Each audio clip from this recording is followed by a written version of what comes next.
Okay, so good morning. We're going to be talking just about app files today. And I hate to use the word dumb down, but what I want to do is I want to explain, I did this with Linda the other day. What I want to do is explain the layout and the flow so that it makes a little bit more sense. Appfiles is a program that is designed to be super user-friendly, okay? And it truly is. The other thing about Appfiles are it's like a dot loop. It's like DocuSign and everything, but much friendlier. And what I mean by that is there's literally a help button, Appfiles support right here. And if for whatever reason you can't get a hold of me, or you can't get a hold of Antonios or whatever, you can click on Appfiles support. There are some videos and some instructional videos. There's also an email and a 1-800 number to the product support. And they are super nice, and they generally call you back if they don't answer the phone very quickly. So you can always go up to this Appfiles support, and they can give you additional information. There are a lot of features on this that we're not going to talk about right now, and the reason being is because we want to get you up and running. The bells and the whistles will come at a later time. This will be functionality and the absolute basics of it. So when you look at the screen, it looks like a file when you think about it. So you have over here tabs, like back in the old days when you had multi-tab file folders. So everything here is a tab. Now your screen, of course it kicks me out. Your screen is going to look different than mine just a little bit because mine links all of the agents, whereas yours is only going to be your app file. So where you see you have a picture of Ed and you have Veronica and then you have me, you're only going to have you and you're only going to have whomever you've shared the file with. You might have a picture of me if I've responded to something or if Veronica's responded to something because the two of us are on all your files. So when you look at the screen here, we've got three different layers. You've got 1, 2, 3 different columns. It's almost like a Facebook. Your middle is going to be your activity. The things that you've done most recent are going to be up on top, and then it's going to push all of your feed down, down, down. So when you scroll on the computer down like this, you'll see 6 days ago, 8 days ago, 12 days ago, it'll say it right here. The activity, and then when you get to the bottom, if you've run out, well, when you run out, you then start clicking on the app file to see further and further down the specifics. So this is the home screen, and over here you have your settings, and you can go and check out your settings. You can change the name. You could do a user photo, which we're going to be working on today, Steve. You're going to have email addresses. All of these are things to change your profile, but not super, super important right now. Then you have create a new app file. So when you go out and you grab the world by the tail and you have your new client, you're going to need to create a file. So let's jump right in and create our first file. Now, when do we create a file? Okay. It's not client specific, it's property specific. Meaning if you go and show, Jim and Laura a home, 123 Main Street, and they want to put an offer in on this, you're going to create 123 Main Street's file and Jim and Laura as the buyer. You go through the whole process and the deal doesn't work. For whatever reason, they don't accept the offer. You don't change the file. It's now a dead file. What you do is you open up a new file for the next property that they put an offer in on. We didn't discuss that last time. So it's property specific, not person specific. Otherwise, you're going to have a file huge, full of things that you're never going to be able to figure out what goes where. Now, if a different family wants that 123 Main Street, are they on that same file that Jim and Laura want? Brand new file. So that's good. New property, new file, new buyers, new file, new sellers, new file. Everybody gets their own file. And it's super easy to create. So what you're going to do is you're going to come up to create a new app file right here on your top left. And you're going to click that. And you're going to start to build the file. Okay? So the first thing that we're going to do is, you see how it's a file? The first thing that we're going to do is we're going to name it. Now remember, it's property specific, not person specific. So we're going to go to 123 Main Street. It is recording, right? 34759. Okay, so you see, as I type this in, it names the file right there. So now what we're going to do is we're going to come down and we're going to select what type of file is this. Is it a buyer or is it a seller? Don't worry about all of this stuff. You probably don't have access to this anyway, but today we're going to be dealing with buyers. Okay, so we're going to click on buyer, and now it's going to populate. It walks you through how to create that folder. So as we come down here, we're going to figure out, we're going to just start going through the drop downs. And the more you fill in up front, the easier it is on the back end. Keep all of that in mind. Garbage in, garbage out. So when you put in the buyer's side information, we want to know what type of property is it. Is it a single family home? Is it a single family home with a homeowners association, which in this case in Point Siena, they're all? Is it a single family home, and are they an FHA or a VA buyer? Because if that's the case, you're going to click this one. Is it a single family home with an HOA and an FHA or a VA buyer? So regardless of what the situation is here, we have answers for most scenarios, okay? Most of the time, you're going to be clicking single family home with HOA. So we're going to click that. Stop me at any time if you have questions, because this is the lifeblood. So we've done that. Now we need to start populating it. So you're going to put your name in. And now we're going to call it, who was it? Jim and Laura. Jim Smith and Laura Smith. Okay. We don't have a closing date yet, so that we're going to come back to. The MLS ID, because you're showing the property, you should have an MLS ID. So it would start with an S or an O or whatever it is, and we'll talk about that later, but you would fill that in here. And the property address, I don't know why it forces you to do it again, but it does. So we're going to copy and we're going to paste your address right here. Okay. Now we do have sellers' names because once again, we're showing property that's on the market. So we're going to put Mitch,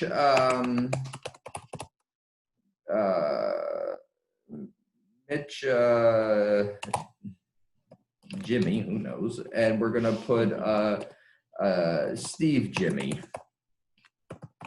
We all get the point. And now we're going to hit next, and we are just labeling the file at this point. Now, I will always have access to your files. As the broker, I have to see them.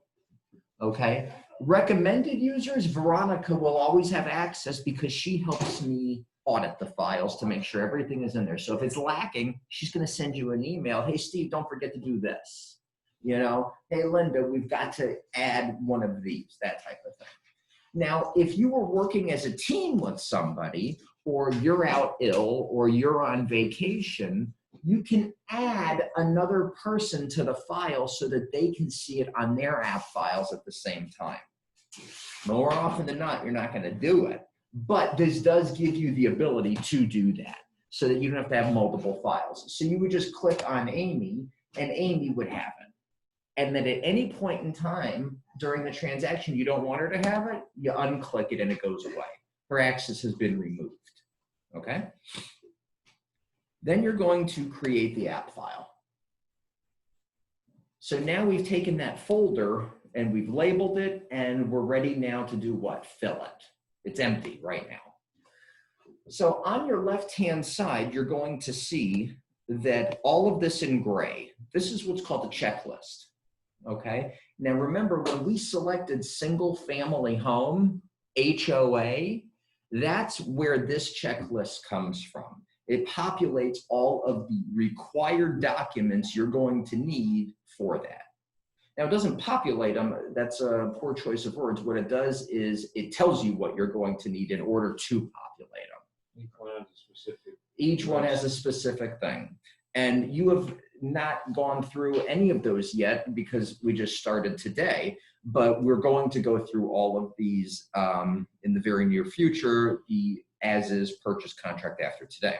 So you'll see that these are grayed out, okay? So these are grayed out. So now what we need to do is we need to add forms, okay?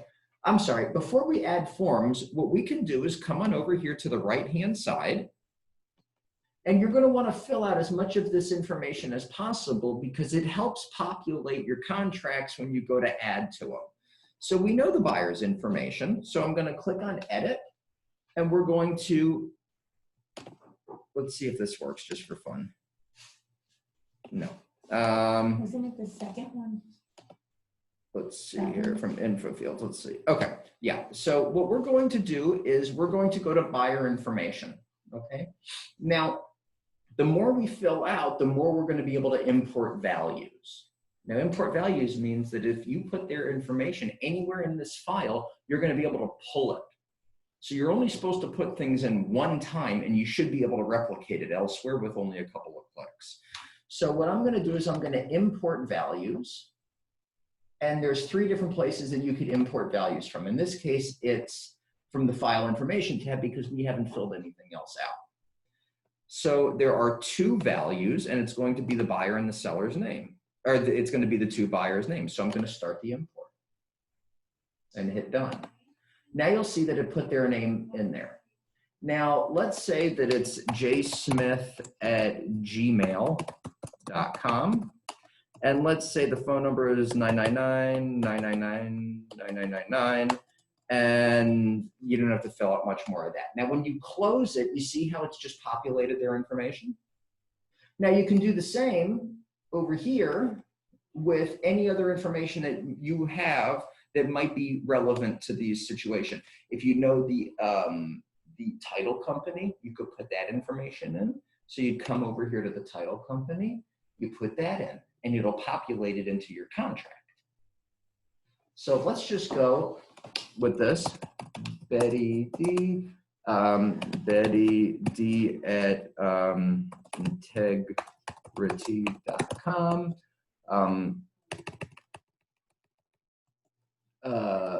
First American whatever, 479.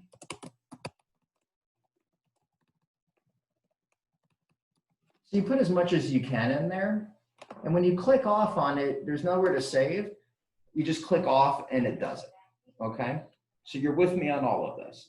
Anywhere where it says edit, you can edit. You just click on edit, okay? It's very simple.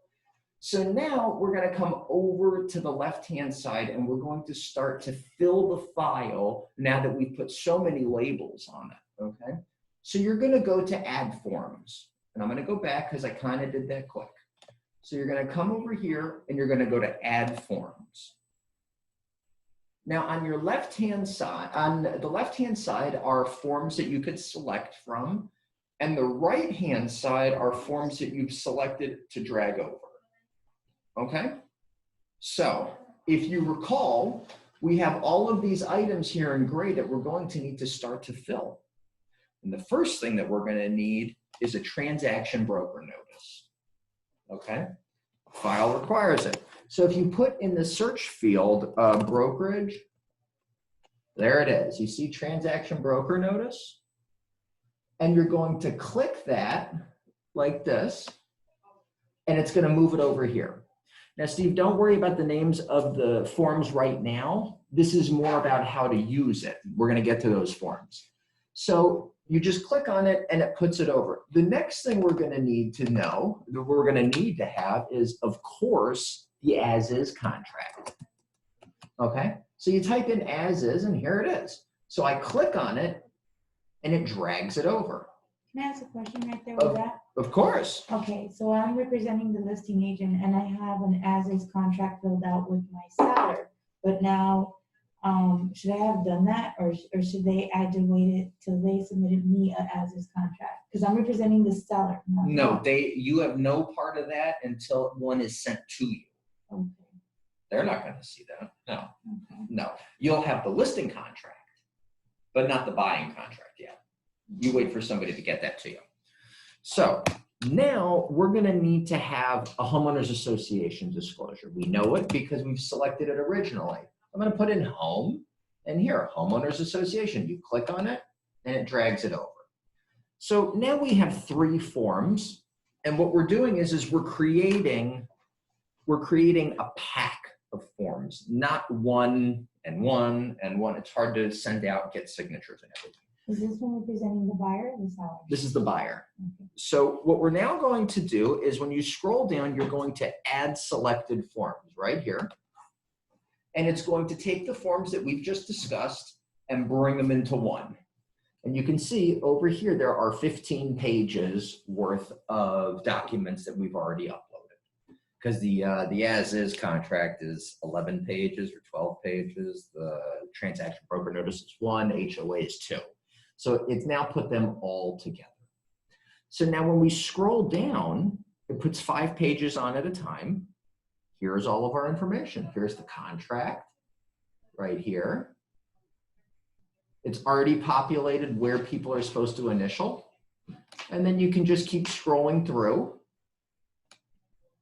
There's the other parts of the contract, and the last part is the homeowners association. So now what we need to do is now we have our blank pages. Now we need to write on them. We need to customize these forms to this transaction, okay? One of my favorite comments ever is work smarter, not harder, okay? We spent so much time labeling this file.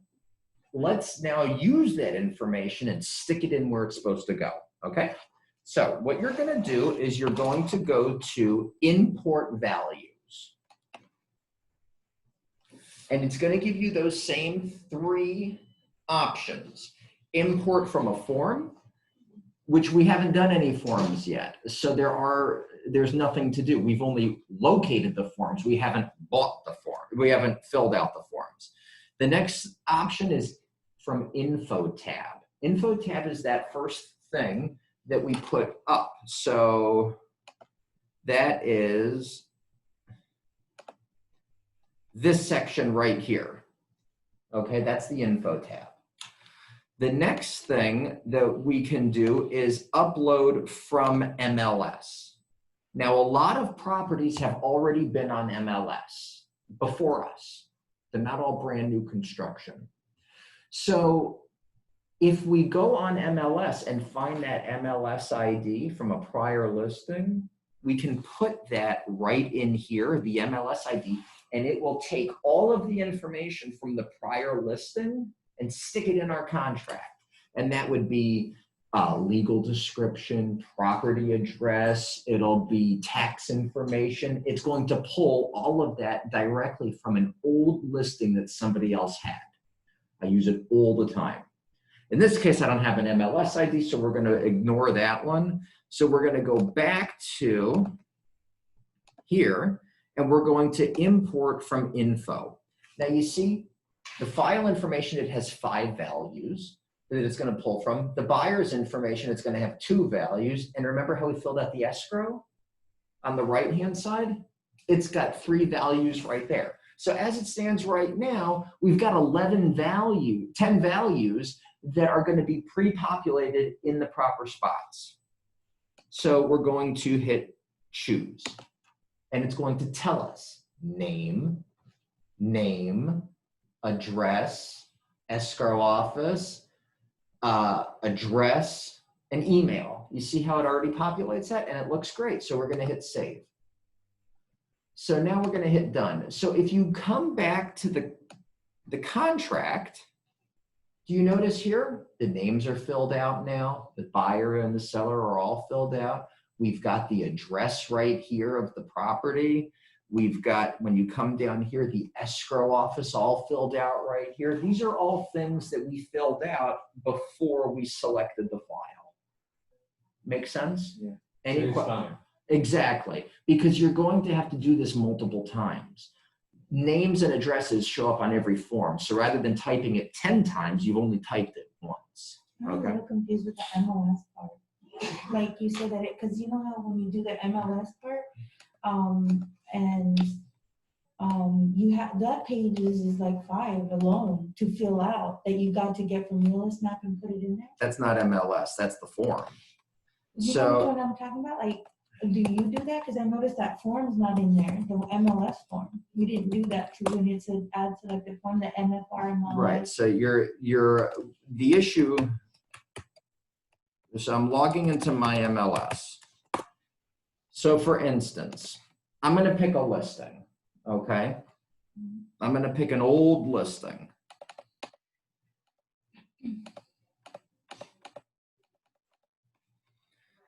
I'm gonna go to search, residential, and I'm gonna go to an old listing. So it's gonna be a sold one.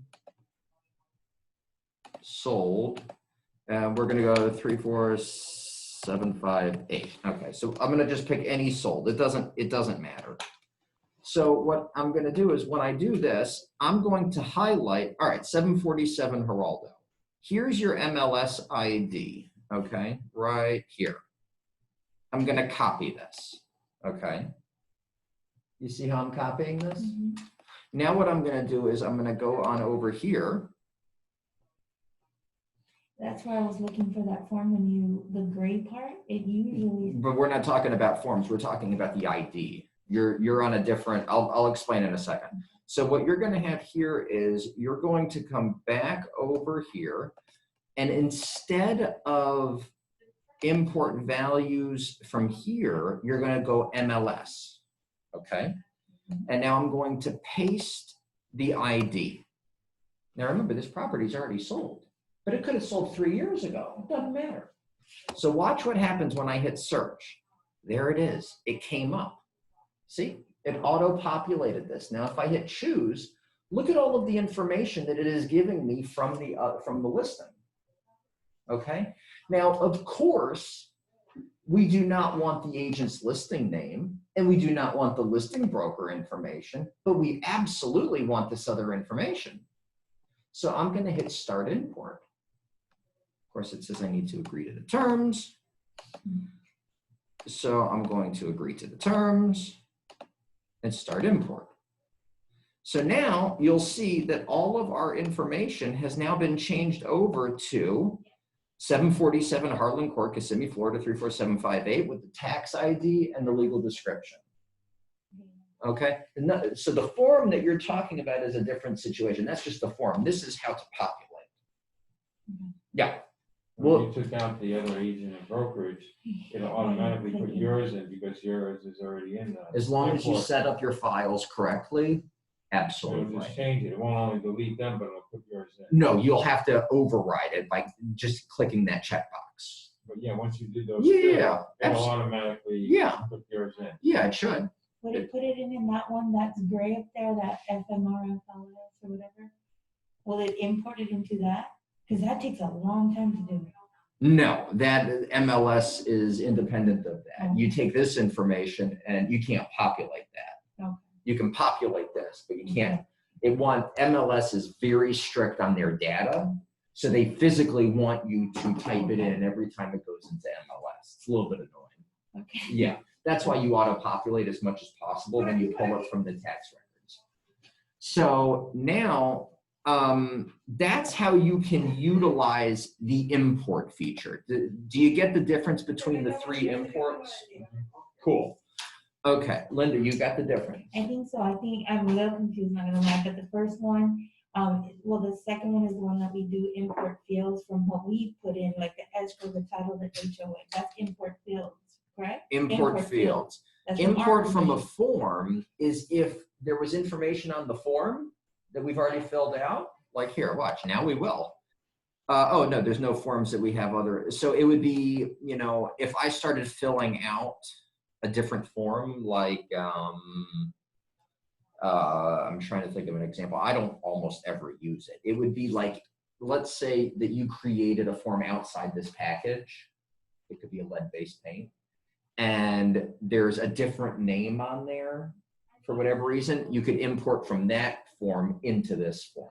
It's not often that you're going to use it. It's going to be mostly MLS and from the others. Okay. Steve, we're good? Yeah. Okay. So now we're going to start going through here, and we're not going to fill out the contract. That's not the point of this class, but you can see the functionality, and you just start clicking on what works here. This contract is contingent upon a buyer approved of a conventional loan for 30 years or 30 days at a fixed rate for 30 years, you know, that type of thing. So we're filling out the contract.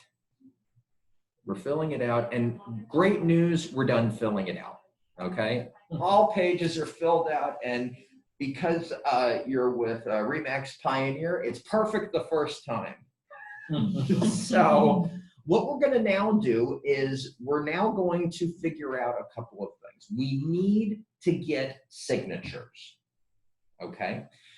Now, there are several different ways to get signatures, because right now it's nothing more than paper. The moment it's signed, it's a contract. So what we need to do is we need to get signatures. Now, the different ways to get signatures are, let's say that you have some people that are not tech savvy at all, your buyers or your sellers. And the key is you have to work with whatever you're dealing with. You know, I'm not going to back what you're not going to sign that electronically. Get out of here. I don't think so. Okay. So what are you going to do? You're going to print the contract. You're going to take it to them, or they can come, or they can Starbucks it up, whatever. So you're going to come to download. Download and print are the same exact thing. If you hit print, it's going to download it. If you hit download, it's going to download it. But you hit download, and it comes up over here. It's going to come up as a PDF that you double click on, and it gets rid of all of those yellows. Remember where it was over here, buyer's initials, seller's initials, right here. And now you're going to print out the document, and you're going to take it to them, and they're going to sign with a pen anywhere where they were supposed to. Okay?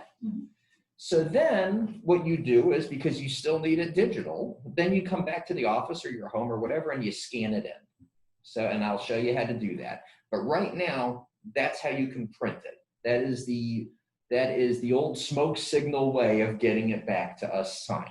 Okay. Now with that, then when we want to get it now to the seller's initials and sign, can it be electronically done or no? Yes, but right now it's just buyers.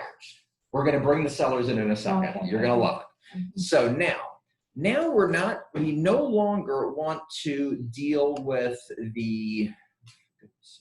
you're no longer going to want to print it out.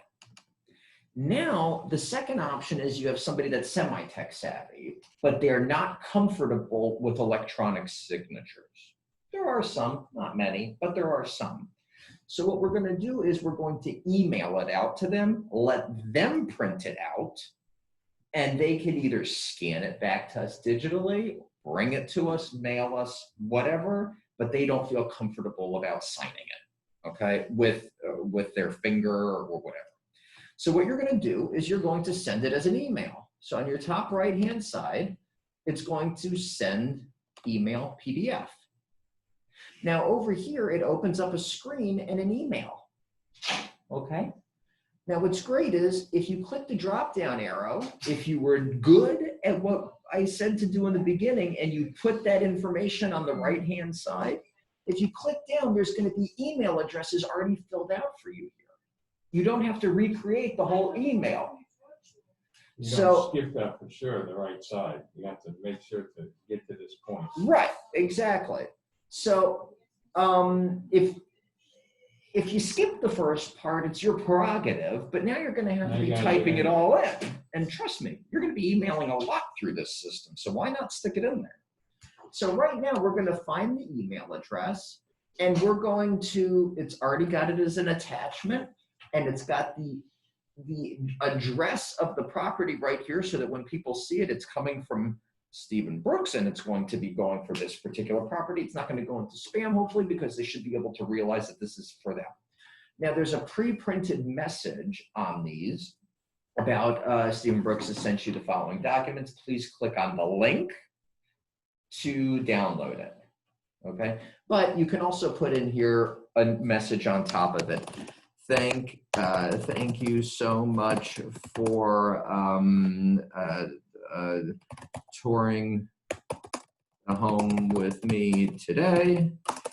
Please see below for instructions I thought that other stuff below, they couldn't even see it, to sign. so they can read all that? Sure, absolutely. So now we're gonna, it's already got my signature already in there, and How do we do that? I'll show you.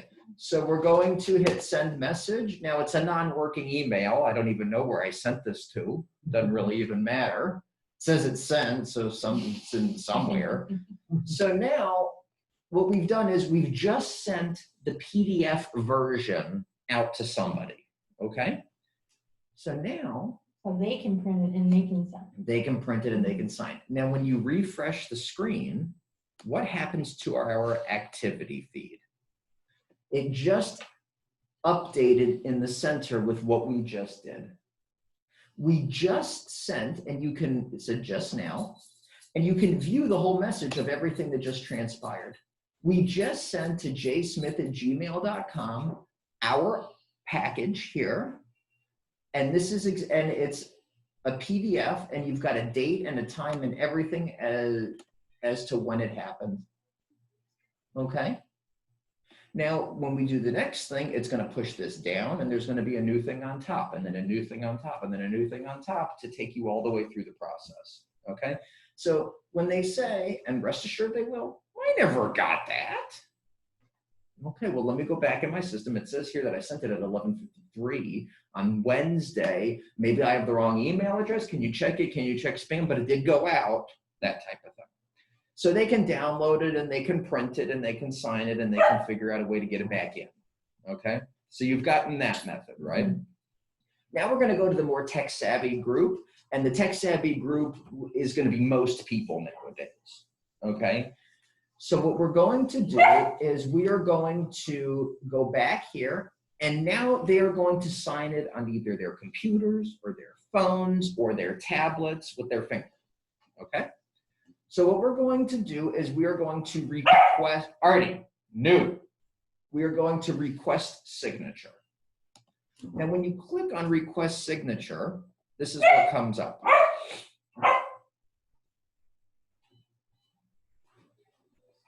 You see how all the yellows are put back? You see how all the yellows are put back? So that means that it has now reactivated the,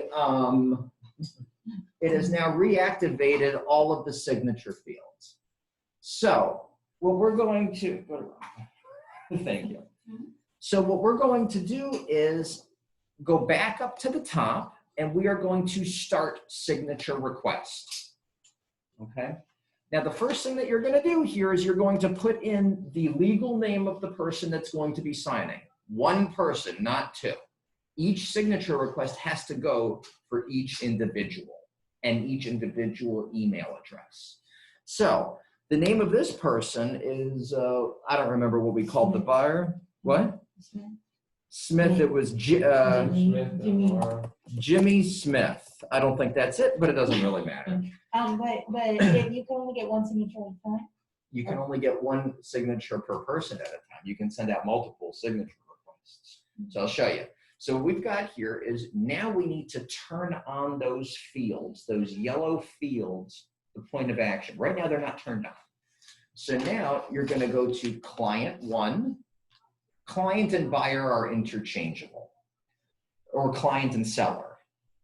So, and we're going to turn on buyer signature, and now we're going to turn on buyer initials. Okay, now it's buyer, not buyers. Buyer two would be here, but you only do one at a time. Okay, so now you scroll down and you hit next. Okay, and just hit next on this, don't worry about that. So now here you've got Jimmy Smith. We're gonna go to the drop down and we're gonna click Jimmy's email address. And this is what's gonna come up, signature request for Jimmy Smith. And it's going to have this pre-printed in here. Please review the link below. Let me know if you have any questions, blah, blah, blah, okay? And now you're going to hit next and submit. Okay, look at what has just populated. We have just sent out this signature request for Jimmy Smith to this email address created today at 11:07, and there are 3 signatures missing, and there are 13 initials missing, okay? As of right now, they hadn't gotten it. You can cancel the request, or you can resend the email if they didn't get it, but tell them to check their spam folders just in case. So now what we need to do is, there were 2 buyers, not 1. So now what we need to do is we need to start a second signature request, and we're going to put the wife on there. Okay, and now you see how it says requested, so now we need to do the other one. So the wife was gonna be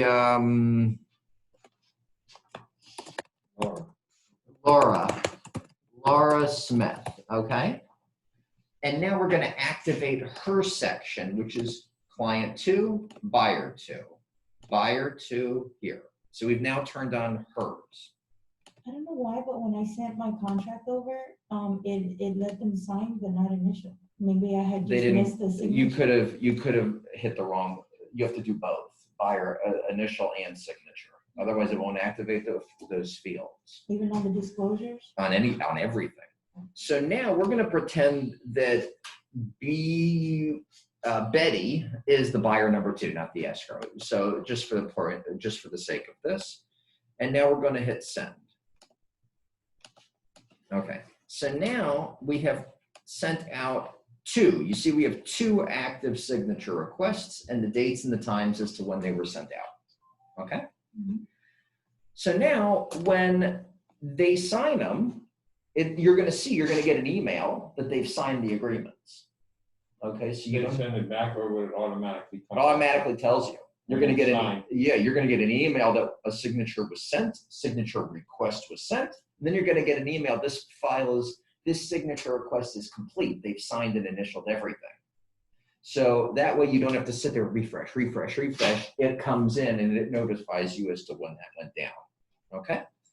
So now, let's pretend that over here, let's pretend that I am the buyer.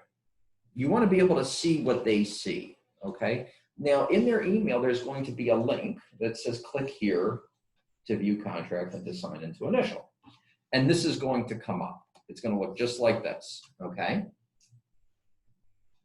After they review it, they can hit initial now and then sign now, okay? So let's pretend I'm the buyer, okay? It's not gonna look like this, it'll only activate their portion, it's just because I'm over here. So I'm gonna put buyer's initials. So they can either type them in as JH, or they can, if it's a touch screen, they can sign it. Or even if it's not a touch screen, you could still do it anyway. So for me, it's not recognizing it, so like that, okay? What it says is irrelevant, and we're gonna hit accept. Now watch how quick this happens. So now everywhere where there was a place for an initial, there it is. But you have to click it, or it just automatically went on every document initially. You can put initial all or initial 1 at a time. Because I was wondering, where did you click that? Because that's what's going on with me right now. I'm like, why did you only do 1? Because you clicked only 1. You can't, there next to it's initial all. So you just have to click the right one. But you see everywhere, I've done it. So now what we need to do is we need to sign. So I'm gonna click sign.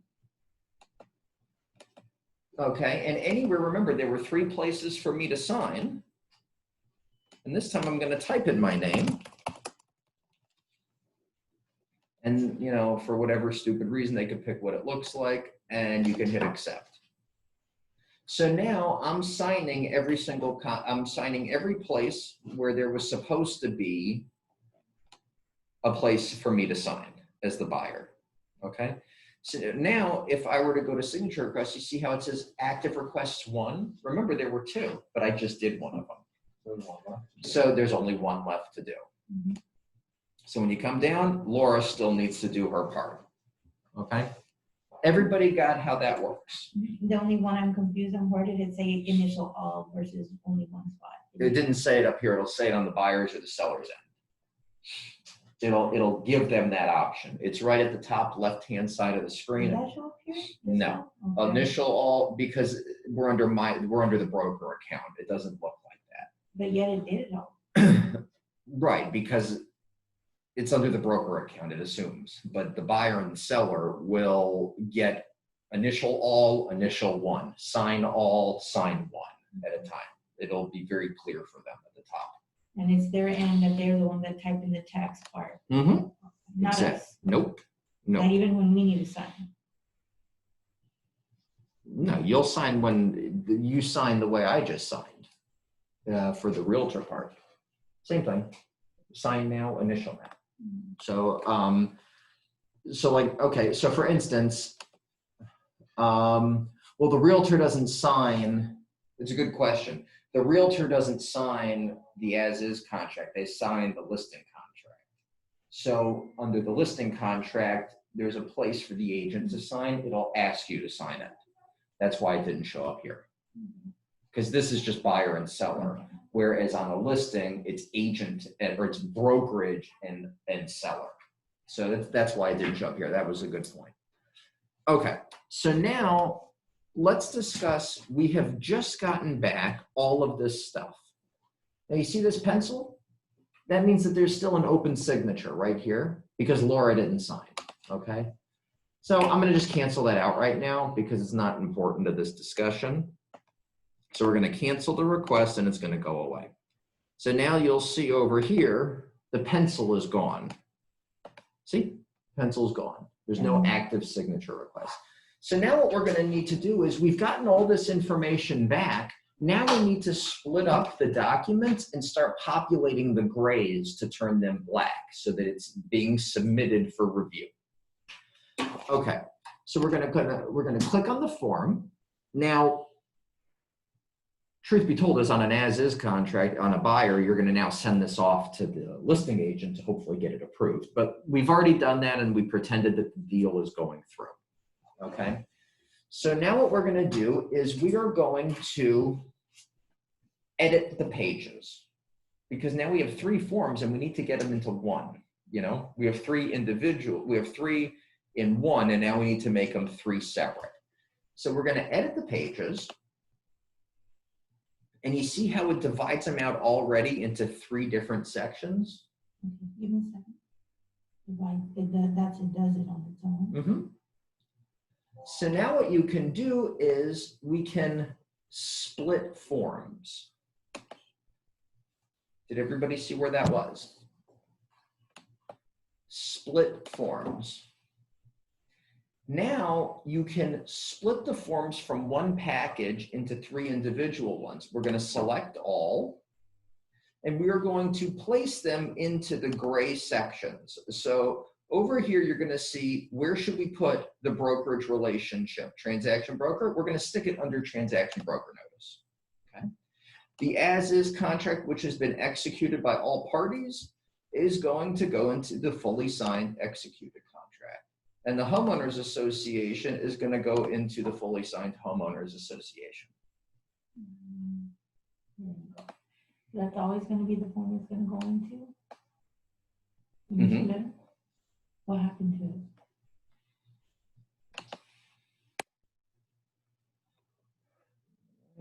I have to go back and do that again. So Go remember, to edit? we're going to go to edit, or actually in this case, you could just split the forms right here. Split the forms, select all, transaction broker notice, as is contract, homeowners association. Split forms. Yeah. So now you see how it's put them in here? It has now split them out into 3 different forms. There's not one down here. Now it's 3 individual ones. Now, the reason why it's check marked in green is because I'm the broker and it's under my account. If it was under your account, it will have an hourglass here, and it will say that I've received an email and Veronica received an email, and we need to review the forms and we need to accept them or reject them and let you know why they've been rejected so that you can go back and fix it. And you'll get an email with a rejection if need be. Once we accept it, it turns into a green check mark, but it assumes because I'm the broker, I've already reviewed it and accepted it. Make sense? Okay. So the key is, and we can't do this today, but you're going to fill up all of these and they're all going to have check marks. That's how you know that you've gone from the beginning to the end of the transaction. So this checklist is only for the buyer's side stuff to get the thing under contract. Now we need to go to add a checklist, and we need to select what other type of checklist we might need, because right now we put the house under contract. Now what we need to do is go to closing paperwork. Where did you get that one? Closing paperwork, select a type, and remember this was a single family HOA, and we're going to hit submit check. We're going to add check request. Now you see down here, it brings another check request. This one's much smaller. This one is going to have, we're going to need to put in a copy of the title policy, a copy of the final HUD, the closing settlement statement. We're going to put a copy of the commission check when it comes into the office, into the file, and we're going to put in there a check request so that you can get paid. And we have now finished the whole file after we've signed off on it, and then you get paid. So when a file is complete, it should look like this.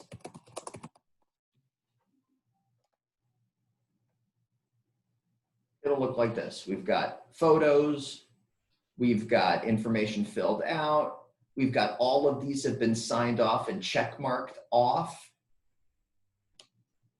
See all the way through. We have other information here on the left. We have everything in the right that takes us all the way through the file, takes us all the way.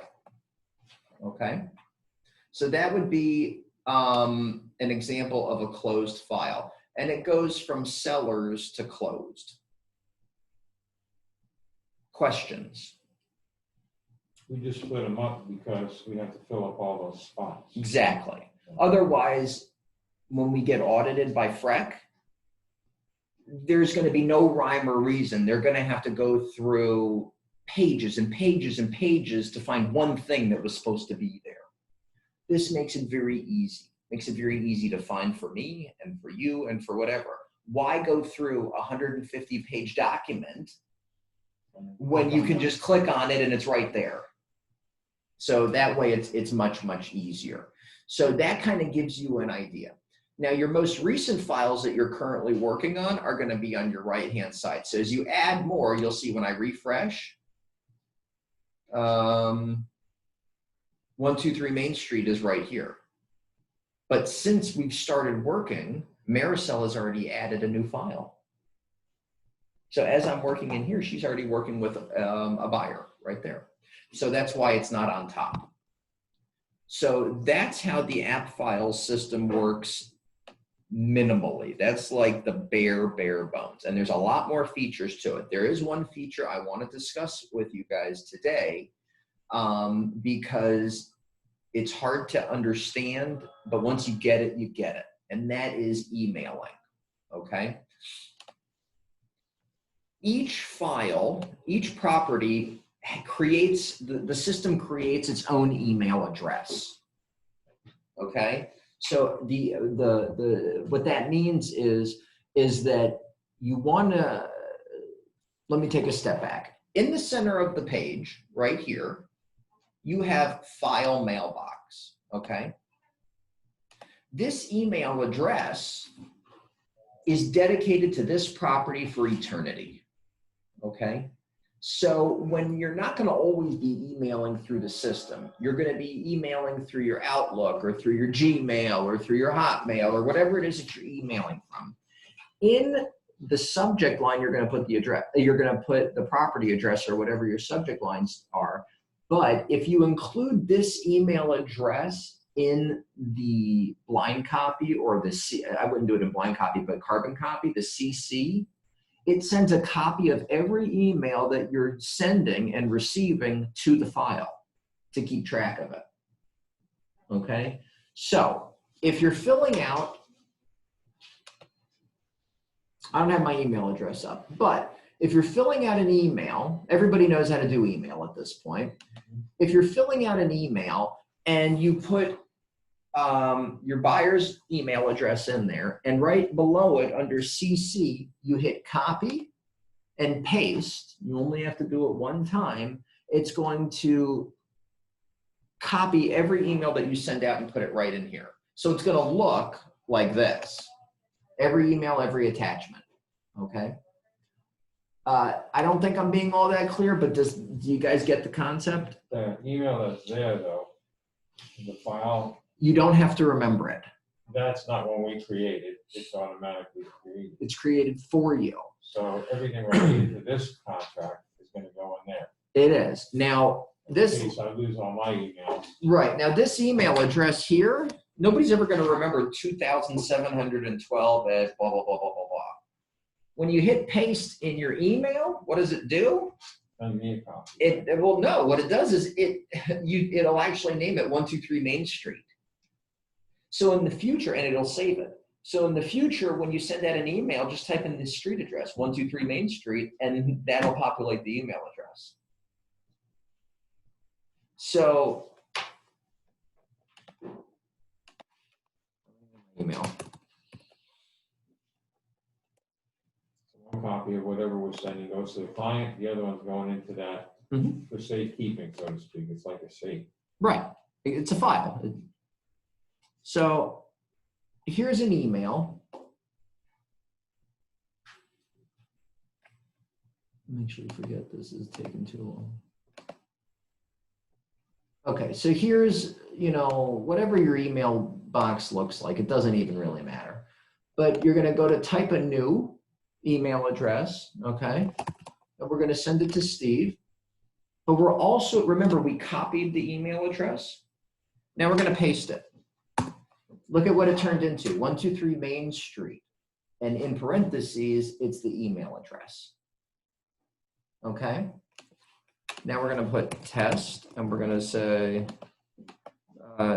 test page. Now I'm going to hit send. You're with me so far. You get it? Okay. So we just sent our buyer an email, the title company an email, whomever an email. Okay. But we want to keep it in touch with our system. We want to make sure that the system has a record of it. So I'm going to go to the file and I'm going to refresh it. And when you come down here, we just sent an email right here. This is the email that we just sent, and we copied the app file. So as long as you copy the app file on any email that comes in or that goes out, it'll keep a record of it. When you click CC, is that for everything from that point on, or do you have to do it every time you send something? Anytime, well, if you reply all, it should be in there. If it's a new email, you don't have to copy and paste, you just type in 123 Main, and it'll pull up the saved address. So the great part about it is that if there's an attachment, it brings the attachment to the app file. If there's pictures, it brings the pictures into the app file. Anything that's on that email goes into the app file. So what does that mean? That means that if you printed out the document because the people did not want to sign it electronically, you can go to the scanner, scan it to yourself, and then email it into the app file. Very simple. Just forward. So if you were to go back to your email, you've received an email from the scanner, which I know you have, just forward it right into the app file. Then it keeps everything together. Questions about that? Does that make sense? Okay. So keep in mind that whenever you email into the app file, and it will keep your file looking more like a database, and it'll have a record of everything. So if you come over here to that I just sent you, I had 78 emails. There's 78 activity logs of what's gone down in this file from start to finish. See? May 12th, 2017 at 10:05 a.m. I emailed Glenn Clark, and this is what I emailed. So email into the file. It works beautifully. Questions? Is there a time limit they stay in there, or it's there forever? Ever. As long as I have this, forever. And if I don't have it, they still have to give us access to it. Okay. So we've discussed the basics of how to create an app file, how to label it, and how to start filling it with documents. We've also discussed various ways to get signatures, whether it's downloading and printing, whether it's emailing it out, or doing signature requests. And we've also discussed how to split forms and how to start populating those checklists in order to take you all the way through the file. Because the worst thing that can happen is you're going to go to closing, you're going to close the property, you're going to be missing a lot of documents that the state requires. You can't get paid until those things are done. And trust me, no one wants to sign documents after closing. So what do you mean I need a mold disclosure signed? I've already bought the property. It is what it is. They're not going to sign it. That's why you need it all up front. And that's why it's gray, and until it's check marked in green, you want to make sure to fill everything before you get to closing. Ain't going to happen. You see a check in every spot. Exactly. You have to continue on. Exactly. So that kind of holds your hand along the way. Okay. Anything, now on another day and another time, we'll talk more about pictures and checklists and tasks and calendars and everything, but this will at least get you up and running, okay? Now, specific for Steve, what I'd like you to do sometime today or tomorrow is to create an app file, a little bit of a homework assignment, create an app file and start filling out some of the information. And I don't care what you put in there, but I want you to send me a signature request on something, okay? Send you. Send me. Using your email. Send me a signature request. Have me buy a property, okay? I don't care how you fill it out. It doesn't matter to me. That's a different class. It's just I want to see that you can create the app file and that you can do a signature request tonight. So today or tomorrow, not a big deal. It'll probably take you 10 minutes or more or less. I'm going to ask if we practice, if we just mess around at home, practice. Yeah. Is it automatically something you're reading, or I No. send it? Yeah, once you send it. Once you send it. Or I can practice navigating around. right. Or if you were to click on, here, we're inside the file right here. In the center, if you create an update, watch what happens. Jacob, please review file, whatever. Now, if you check my name, I'm going to get an immediate alert. There'll be an email in my account that says, oh, Steve wants me to check the file. So that's how you would do that. See? And then I can comment later, if I was Jacob, not you, because I'm pretending I'm you right here. Great. I am on it. Okay, then I'll make a comment. Now you're going to get an email that I've just responded. So it's called pinging. You're going to ping me to see it. Okay? So you're going to ping, that type of thing. And then I'll be able to review the file and say, okay, I've just reviewed it, Steve, you're missing X, Y, and Z. Go back and check this, that type of thing. That's how you alert me. Okay? Before ever sending it to the client, you'll always see and have an opportunity to check. As the long work. as you ping me, I'll know.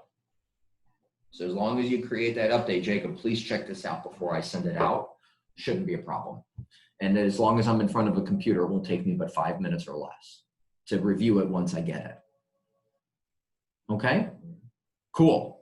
All right, so that's the end of the basic class of this. Let me, Can I ask a question? sure. On uploads, like when we get the appraisal and when we get title and when we get the earnest deposit, do you